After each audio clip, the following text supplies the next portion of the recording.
主耶穌喺馬太福音有6次，喺路加福音有1次提及到哀哭切齒，全部都唔係好地方。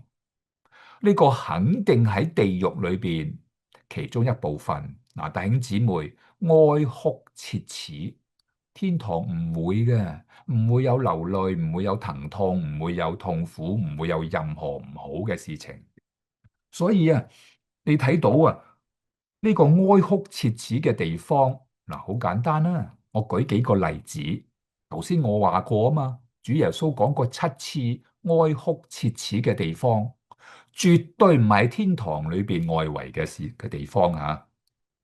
喺馬太福音前邊第18章第12節，佢話本國嘅子民竟被趕到外邊黑暗裏，在那裏必要哀哭切齒。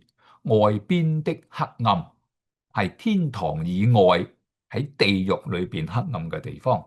再出現就係馬太福音13章42節前邊啊，前邊今日我讀嘅內容啊。佢話丟在火爐裏，在那裏有哀哭切齒。嗱，呢度係第42節嘅內容。嗰啲人係乜嘢人啊？第41節，人只要差遣使者，把一切叫人跌倒同埋作惡的人，從他國裏挑出來，抌到去火爐裏邊啊，又係哀哭切齒。所以你讀晒7次嘅哀哭切齒，你冇可能揞住良心、揞住聖經，亂咁講話哀哭切齒係天堂外圍，冇可能啊！呢個係地獄裏邊其中一個部分。嗱，弟兄姊妹聽清楚，一定有一個大結局噶啊！無論係個人抑或整體，大結局嘅時候，你會身在何方何處啊？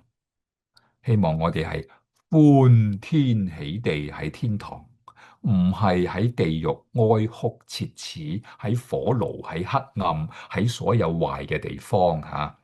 所以弟兄姊妹努力，為到最後神會將人分別分開，我哋要聖潔啊！分別嘅意思就係聖潔，所以呢個結局之前呢，我哋預備好啊，去到神為我哋預備結局嘅地方，就係天堂榮耀嘅家鄉。